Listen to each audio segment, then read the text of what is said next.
네, 오늘 부활주간 기도를 위한 묵상 셋째 날입니다. 오늘은 팀켈러 부활을 입다에서 영광스러운 소망이라는 파트인데요.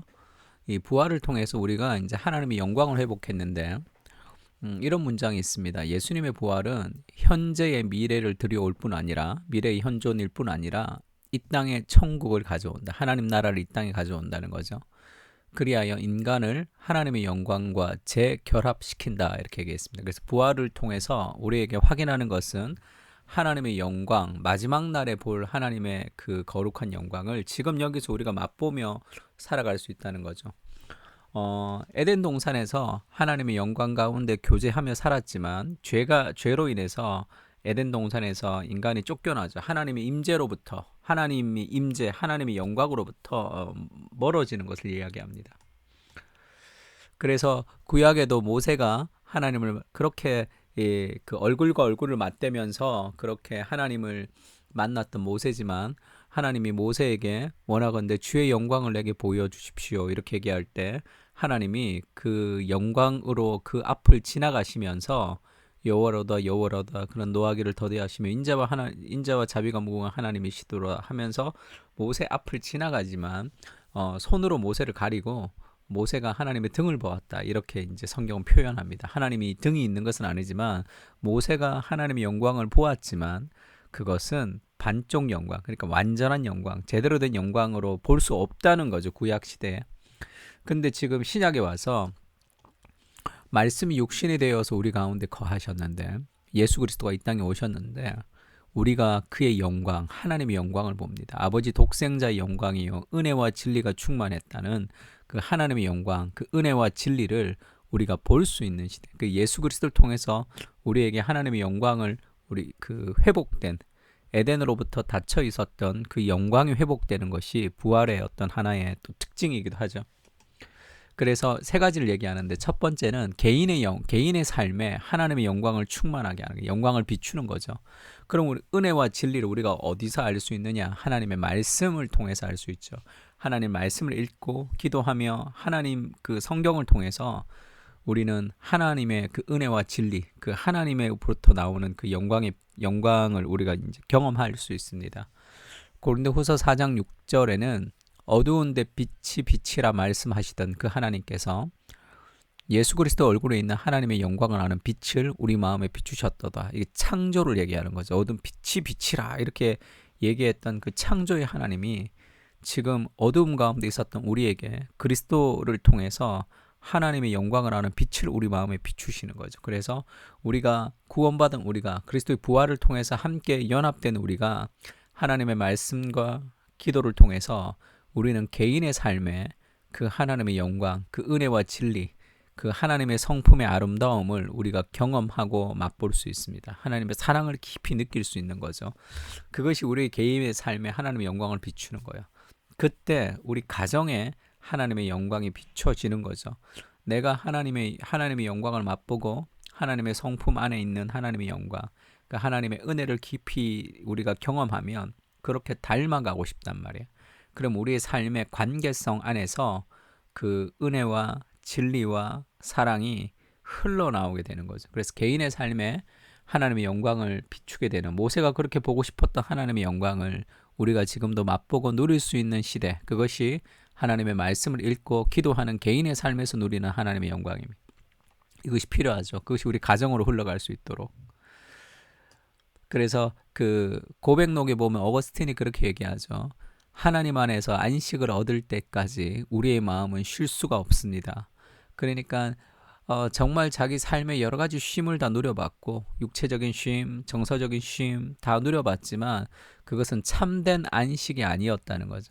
하나님을 정말로 만나서 우리가 기도 가운데 우리가 말씀을 읽고 기도하는 가운데 하나님을 좀 깊이 경험했던 그 참된 안식을 얻을 때 정말 영혼의 쉼을 우리가 누릴 수 있는 거죠. 그러니까 우리가 기도할 때 그런 참된 안식을 좀 누릴 수 있도록 하나님의 마음을 우리 마음에 깊이 이렇게 느껴질 수 있는 그런 은혜를 달라고 우리가 그렇게 기도하며 하나님 앞에 나가야 됩니다. 그 다음에 그렇게 우리 개인의 삶의 하나님의 영광, 그 하나님의 은혜와 진리가 충만할 때 우리 삶의 은혜와 진리가 흘러나가게 되는 것이고 우리 가정에도 마찬가지죠. 그래서 성령 충만의 결과는 그리스도를 경외함으로 피차 복종하는 거죠. 그 은혜와 진리가 관계성 안에 나오려면 우리가 먼저 그리스도를 경외하는 삶, 그리스도를 경외할 때 나오는 거죠. 그래서 우리 개인의 삶의 은혜를 경험하는 거. 그래서 제가 결혼식 주례할 때마다 늘 얘기하는 게 내가 사람을 사랑할 수 있는 능력이 없는 거예요. 그래서 날마다 부부가 무릎을 꿇고 사람을 사랑할 수 있는 은혜를 달라고 간절히 기도하라 이렇게 얘기했습니다. 그러니까 내 안에 하나님의 은혜가 있어야지 하나님의 그 은혜대로 우리가 사람들에게 은혜를 베풀어 갈 수 있습니다. 그리고 두 번째는 개인과 가정에 하나님의 영광을 충만케 하는 것. 그것을 우리가 부활로 인해서 우리가 할 수 있는 거죠. 그걸 누리고 맛보고 활용할 필요가 있습니다. 기도하지 않으면 그것을 누릴 수 없는 거죠, 우리가. 얼마나 그러면 이 안타깝고 바보스러운 일입니까? 그걸 다 주셨는데 누릴 수 없으니까. 통장에 돈을 1억을 주셨는데 그걸 찾지 못하고 굶는 거나 마찬가지죠. 그리고 그 다음에 우리 개인의 하나님의 영광이 비춰지고 그리고 공동체 하나님의 영광을 충만하게 하는 거죠.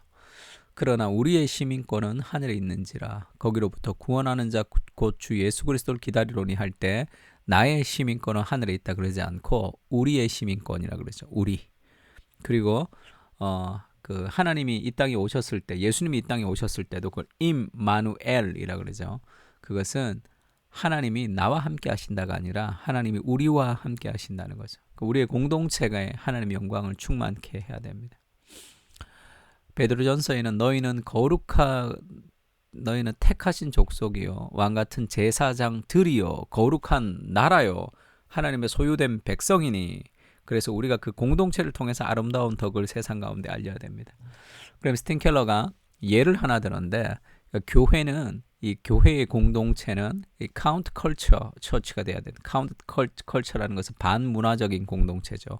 세상은 세상의 방식을 따라 흘러갑니다. 교회는 그것과 반대되는 반문화적인 공동체를 만들어가는 거죠. 그것은 혼자 만들 수 있는 것이 아니라 문화를 만드는 것은 함께 네트워킹하는 그런 우리의 공동체를 통해서만 우리가 함께 그 문화를 만들어갈 수 있는 거죠.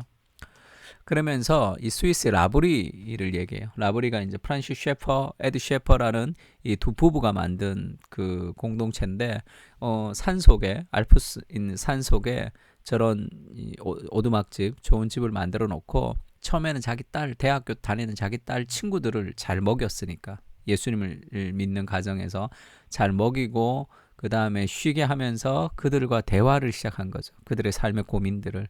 그렇게 시작한 게 라브리 공동체입니다. 수많은 회의주의에 빠져 있었던 유럽의 젊은이들이 이곳에 와서 많은 토론과 대답을 하고 셰퍼 부부가 많이 얘기를 했단 말이에요. 그 아들이 그런 그 얘기를 해요. 이 사람들이 그 셰퍼 부부는 이 개혁주의 그러니까 좀 보수 기독교를 믿는 사람입니다. 낙태도 반대하고요. 뭐 여러 가지 다 반대하는데 근데 이 집에 온 미혼모들은 아주 잘 섬겼다는 거예요. 낙태를 반대하는 마음을 가진 것과 미혼모들을 돌보는 것하고는 또 다른 문제. 동성애를 반대하는 것과 동성애가 정상적이지 않다고 이야기하는 것과 동성애자들을 섬기고 돕고 사랑하는 것은 같이 갈 수 있는 거죠. 그것은.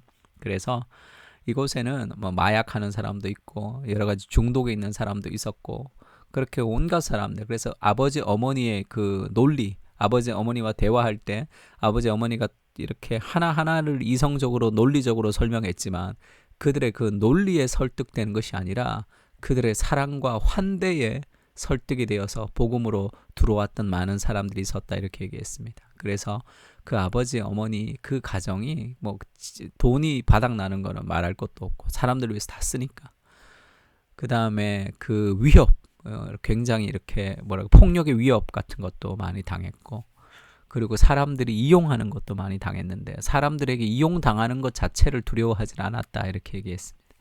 그런 완전히 반문화적인 그런 삶의 공동체 속에서 수많은 영혼들이 변화된 거죠. 그리고 생각해봐. 스위스 알프스에 그냥 그 집 하나 지어놨는데 그냥 거기가 이렇게 세계적으로 유명한 라브리가 되어서 거기서 수많은 우리나라에도 라브리가 있죠. 그렇게 영향력을 미쳐지는 것도 그것이 하나님의 역사하시는 반문화 공동체의 특징이죠. 우리나라도 이 예수원이라고 있죠. 태백산맥 그쪽에 그 동해안 쪽에 그 태백 쪽에 강원도 태백에 그 예수원이라는 이 공동체가 있습니다. 뭐 라블이 비슷하죠. 여기 대천덕 신부님이 그 이제 해군 그 배 만들던 사람이라 집을 아주 잘 만들었어요. 목수를. 여기도 그냥 강원도 산골에 그냥 집 하나 지어놓은 거잖아.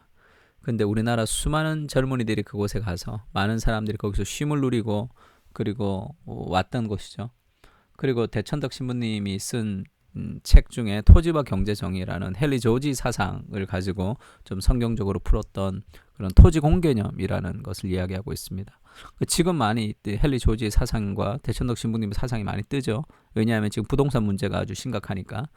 지금 부동산 문제가 심각해서 헨리 조지의 책을 번역했던 그런 우리나라에서 지금 그 부동산 문제에 나오는 그 이제 경북대 교수님, 성함이 기억나지 않는데 그분도 어떻게 헨리 조지의 책을 번역하게 됐냐 그랬더니 예수원의 대천덕 신부님을 만나면서 그의 젊은 시절에 헨리 조지 사상에 눈을 뜨고 그래서 토지에 대해서 이렇게 그 생각이 바뀌었다 그런 얘기도 했습니다.